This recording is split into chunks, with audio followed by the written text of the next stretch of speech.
Alright, everybody. Sorry to do this to you, but it is Thursday, September 28th, 2023. I already did this video once, so I'm going to buzz through this really fast, and my first take didn't work because of technical difficulties. So, the YM here, this is the Dow Futures contract on our automatic trading system. We had an update, not all the way back up to our all-time high in our equity. This is our equity curve, by the way. Um, but you know, positive is always good. And these are the trades for today. So a little bit back up again. Actually, the trades on the Dow here lately haven't been terrible. So the Russell didn't trade today, so this is just the same chart that we've been looking at for a while.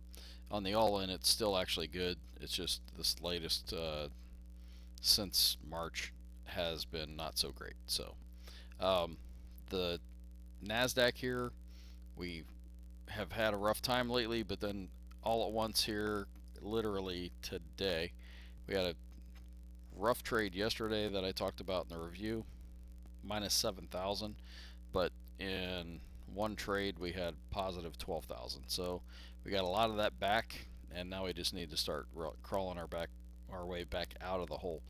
And this is why you can't quit. If I turned my system off today, I'd be down 7 grand and not back up 12. You gotta keep going. That's how this works. It's all about the all-in. It's like a casino. It's not any given day that matters. It's the all-in, just the compounding of all of this. So that is how it works. And if you look at this on the weekend, I open it up to even a longer term to where it's like a year or 15 months worth of data. All right, let's flip over here, and this is what I've been talking about. Now we're after another day's worth of trading in the S&P futures. We've broken this old zone, and now we got a new high. On the That's on the hourly. On the daily here, we've got to start breaking back up again. I'm going to expect us to get back up to about the midline of this most recent move that was really brutal down. Get back up to the midline and then pull back, and it's going to be a matter of, at that point, do we put in a new higher low so we can go start trying to take out this old uh, that was the highest high. That's a lower high. We need to start putting in higher highs at this point. The S&P itself, without the futures and the night action, we don't look like we're anywhere close to that. We need to start taking out these pivots right here on the hourly. So it is notable, though, that on the weekly charts we're still all positive. This just doesn't feel like it's a finishing candle yet. We'll see what tomorrow brings, being a Friday. If this hammer and this lower tail hangs in there, I can actually see, if you go back on the charts, we've had multiple hammer looking candlesticks in a row before we got a chance to go back higher again. The industrials, they look like they've got a lot farther to go. They got to get up past these pivots to start putting in new higher highs and higher lows. The Russell, it's even got further to go. It looks like to me it's got to get all the way up to here. Not to say we can't have positive, um, things can't start to heal themselves on the way up. I just, this thing it's overdone. It needs to start like putting in higher highs and higher lows and start crawling its way back up. It is notable that it is red on the weekly chart over here, and I don't think the markets can really get up and going if the Russell's not with it. The Nasdaq, similar story. We got a gap lower here. We got to fill that gap and see where we go from there.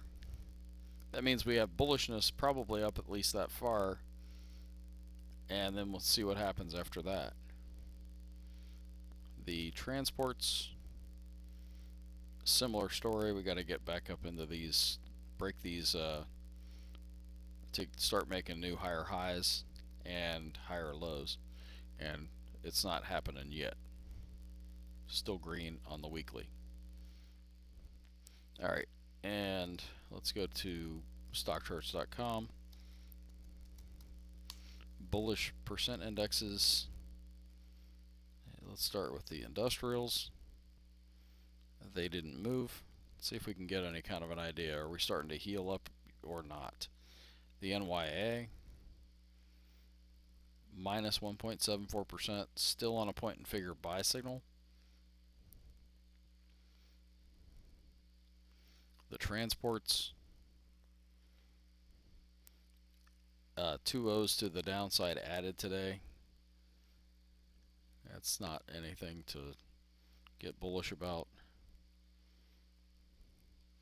The NASDAQ added an O to the downside, still on a point and figure buy signal, but we're starting to teeter on the edge.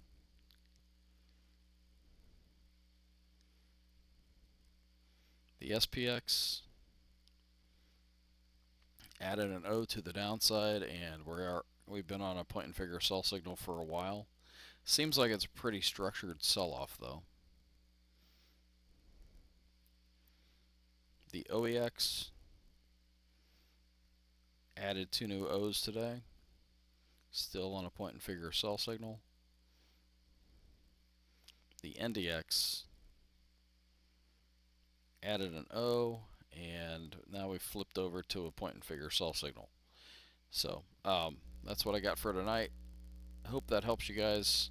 If you have questions, drop us a line. Otherwise, take care, good trading, and have a great night.